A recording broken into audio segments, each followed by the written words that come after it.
Hey, welcome back to my channel again. We back again with our journey from last time. I hope you guys enjoy the rest of the video.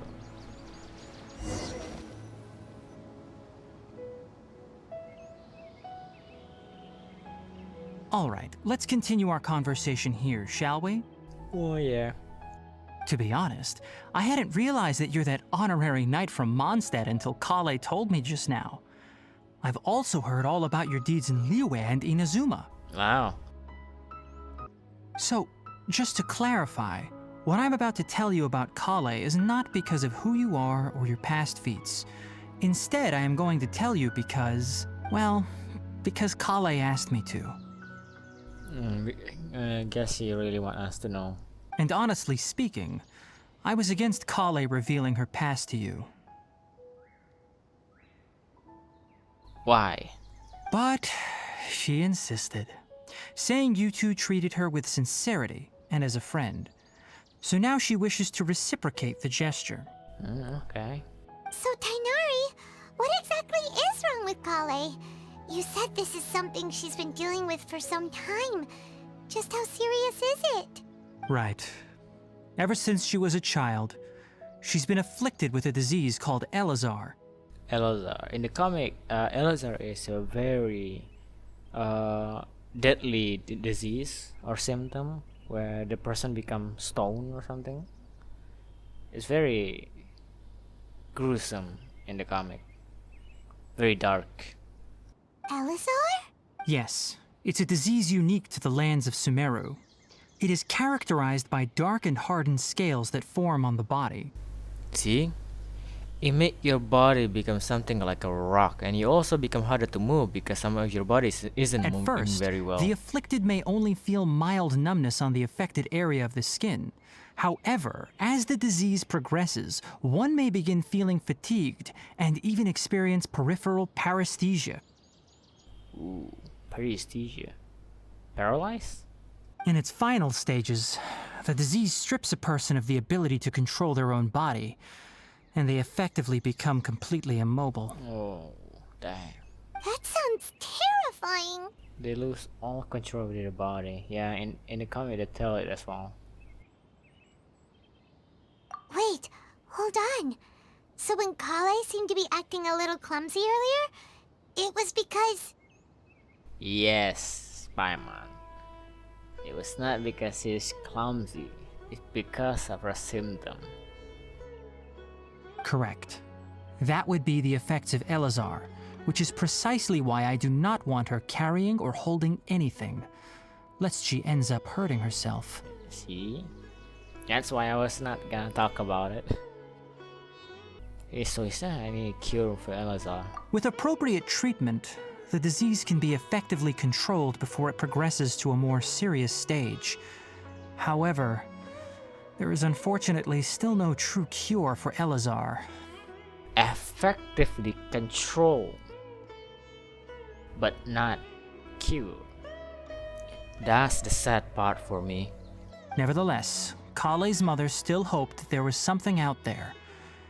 She handed Collei over to an organization known as the Fatui after one of their members lied and said they had a cure. In the comic as well, how Collei got experiment. What? The Fatui? Ah, it appears you are already familiar with them. That'll save me some explanation. Anyway, the person who eventually rescued Collei and brought her to me for care said that she had been given to a harbinger known as the Doctor. Oh, the doctor. The character from the trailer of the 12 Harbinger. I have no idea how this doctor managed to do it, but her case of Elazar was completely stable for all the years that Collei was with them. Yep, in the comic. However, Collei's days with the Fatui were anything but pleasant. Yep, only torture. Collei is a resilient individual and always tries to appear cheerful, but her experience with the Fatui has left deep scars. Even now, she can still feel deathly afraid of someone touching her.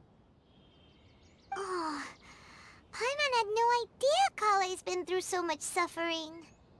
Oh, by the way, Paimon, Collei wanted me to tell you that she's sorry for scaring you yesterday. She also wanted both of you to know that she's sorry for hiding her illness. Aw. She doesn't need to apologize. None of this is her fault at all. Yeah, it's not our fault. We just need to find the cure, that's all. Well said.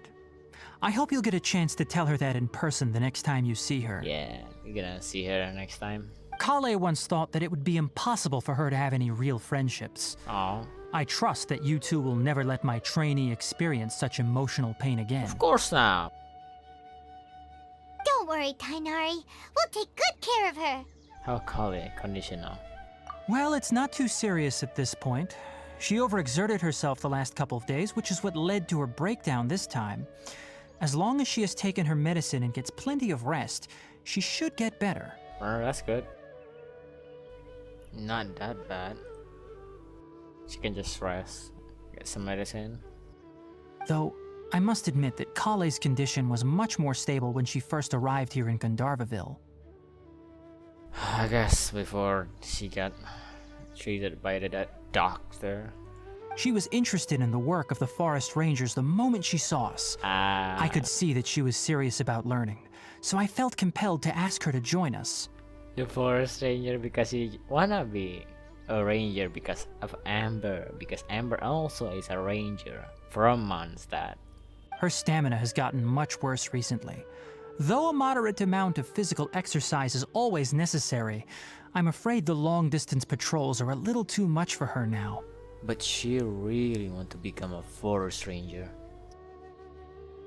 Alright, now that I've told you about Collei's past, I think I'll head into the rainforest to find some ingredients needed for her medicine. I'll see you two later. Okay. Wait, can we come along? Yeah, we'd like to do something to help Collei too. Yeah. Alright, but I must warn you two. The rainforest is a dangerous place, especially for someone who's still recovering like the Traveler.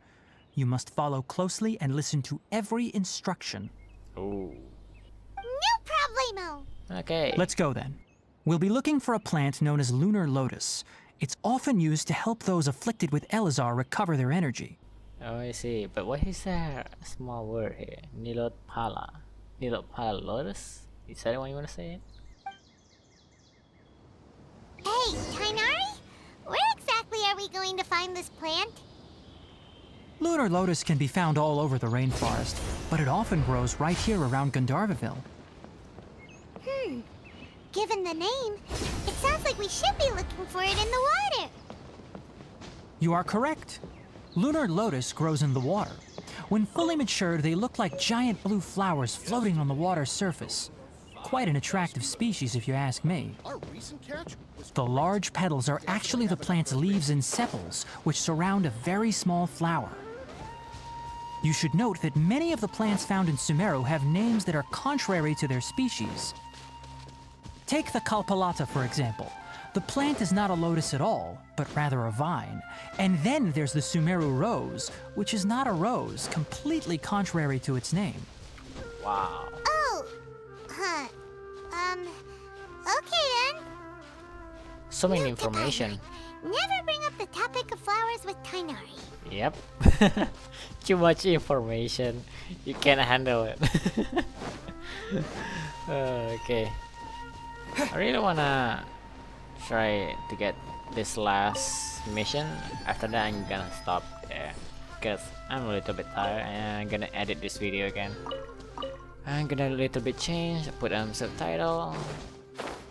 Gonna be tiring, but it's gonna be fun and learning for me. Ooh, there it is. Oh, there's a lot. Oh, there's a lot.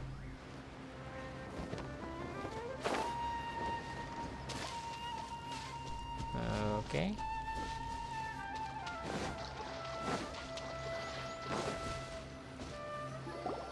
There should be lunar lotuses growing somewhere in this area. Let's split up and begin searching. Okay. If you could manage to gather 4 of them, that would be sufficient. I just gather more than 4. We'll rendezvous here once you've gathered the needed amount. I can see them already. Okay. Nilotpala lotus. Okay, again. Alright, We've gathered enough lunar lotuses. Let's head back to meet Tighnari. Huh, there's a lot here. I want to get more. Is there more? I want more. More. What's this? Oh, just sweet flower. Okay. Hey, Tighnari! We found the lotuses you requested. Let me take a look. Good, very good. These are all excellent quality. I'm quite glad you two came along. Your exploration experience helped save me a lot of time here. It seems we even have enough time to stock up on some other things I need. Hey, Tighnari! Oh, Tighnari! Someone's calling your name. They're dressed like a forest ranger.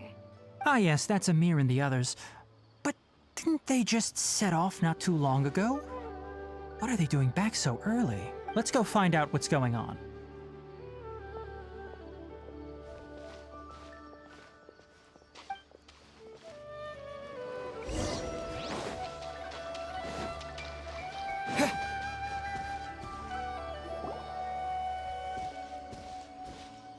Tighnari, thank goodness we found you here. We were just about to head back and find you at Gandharvaville. What's going on? We just discovered a withering zone. Oh no. The Withering is this? back? But the patrol route you were on should have been already cleared just a week ago. It reappeared so quickly. Can you tell me the exact location? It's up ahead, deep in the river valley. It's appeared in a spot that blocks nearly the entire narrow part of the valley area, so we decided to come find you as quickly as possible. And the radius of the contamination? Sorry, I couldn't get a clear enough view to tell. No one in our patrol team had a vision, and it appeared to still be spreading. So we didn't risk getting any closer. Okay, I understand. You made the right decision. I'll go deal with it right away. In the meantime, please guide these two back to Gandharvaville. Okay. Wait, Tighnari! Why don't you let us help you? Yeah. You two have only just arrived in Sumeru. You're still unfamiliar with many things in these lands. There's a unique type of anomaly that occurs in the Sumeru rainforest. It's called the Withering. The affected areas not only cause nearby vegetation to wither, but it's also lethal to wildlife and even people. If you don't carry a vision, then you should think twice before approaching such places. Yes, Amir is absolutely right. I wasn't kidding when I said the rainforest is a dangerous place. But we can use the power of the vision without the vision. As Amir said, only someone with a vision, that is, the power to manipulate elements, will be able to resist the Withering's corrosive effects for a time. That's right. If any of the forest rangers without a vision come across a withering zone, we first make a record of the location and then have a ranger with the proper abilities deal with it, like Tighnari here. Only someone with a vision can venture within a withering zone and find a way to deal with it. I might be able to help with this. But you don't seem to carry a vision. Don't worry, he may not have a vision, but he's a real pro at using the power of the elements. It seems the rumors about you are true. In that case, all right, you two may accompany me. We typically only teach visitors how to identify the Withering as they're about to leave Gandharvaville. We'll make an exception today and show you what it looks like up close. Might as well just finish the Withering. Where are we going? Where is it? Oh, there it is.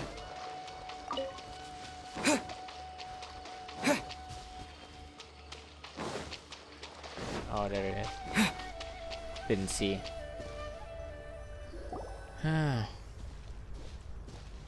Stop. Don't move any further. Look there in the distance. What is it? Huh? Where?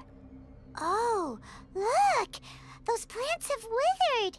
That whole area is kinda gloomy. Even the air looks like it's filled with ash. Oh, Paimon doesn't like the look of this. That is the Withering. Oh, wow. All right, traveler.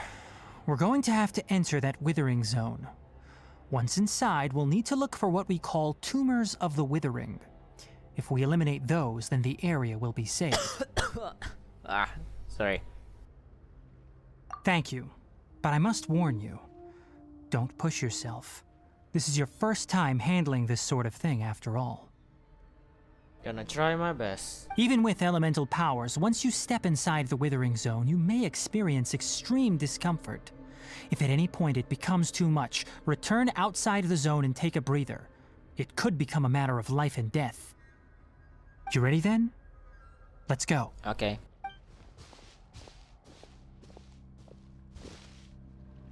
First, we must locate any branches sustaining the withering zone.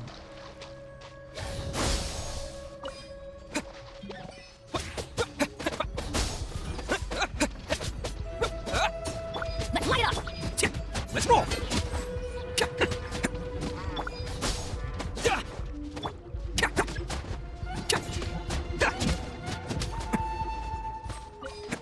Can't catch me.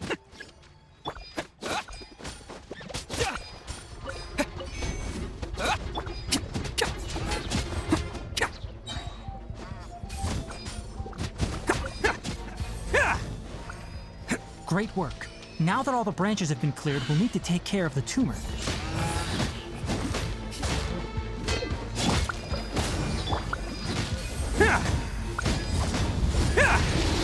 Now, destroy the tumors of the withering. Done. We did it! Everything's returning to normal now! That was really thrill. Yes, thanks to you two. We were able to quickly restore this area back to normal. Tighnari? You make it sound like we did well, but why does Paimon have the feeling you're worried about something? That's not really much because there's a lot, isn't it? It's that obvious, huh? Alright, it's like this. Recently, the rate at which the withering zone appears has been increasing. Even though we were able to quickly clear that withering zone, it won't be long before another one appears. Yeah. If that simply meant more work for me, then that wouldn't be an issue. But it's far more severe than that. The withering is leaving lasting effects on the rainforest itself. For instance, even though we cleared out the withering zone, many of the plants that were affected will not recover. This presents a crisis for the ecosystem itself. Many plants in the rainforest are already in decline, directly impacting the wildlife that depends on those plants. And most disturbingly, as the appearances of withering zones have started to increase, Collei's case of Elazar has also become more serious. Huh? But why's that? I'm still not sure of the exact reason. However, I've received word from acquaintances at the academia that similar cases are being reported for patients with other conditions. I guess there's a connection with the people who are sick or with symptom with the withering. There's something wrong, I guess. We'll see. No, none that we know of. The withering has been recorded in Sumeru for millennia. It's said that it originates from the depths of the world. By the way, have you heard of Irminsul before? Nope. Irminsul is a tree located deep beneath the surface. Although it isn't like any tree we know in a biological sense. You can basically think of it as a large tree that grows downwards rather than upwards. Wait, was it the tree that we saw? I'm sure you've heard of ley lines, right? Yeah. They're like the roots of Irminsul, spreading and extending from a massive cavern deep underground all the way up to the surface. Spreading and extending. A massacre when so like what I saw when I lost consciousness in the cave. Yeah, see? Ley lines continually absorb the memories of this world, which are then funneled into Irminsul, allowing it to collect knowledge and wisdom from ancient times to present day. The Dendro Archon is known as the God of Wisdom because her consciousness is directly connected to it. It is also said that the Dendro Archon's power is a manifestation of Irminsul. Oh. And as for the withering, its emergence is related to a disease that's affecting it. You mean Irminsul is sick? That's right. My ancestors learned of this from Greater Lord Rukkhadevata's familiars a long time ago. But even those mysterious creatures did not know of a cure for Irminsul. Oh, that's really bad. I'm afraid we rangers will be battling the withering zones here for a long time until a cure is found. Alright, that's enough on this topic for the time being. Now that we've taken care of things here, it's time for us to head back to Gandharvaville. Okay. I guess we're gonna return. I guess that's it for today. If you enjoy this content, give it a like and also subscribe if you want more content like this. I will see you in the next video. See you.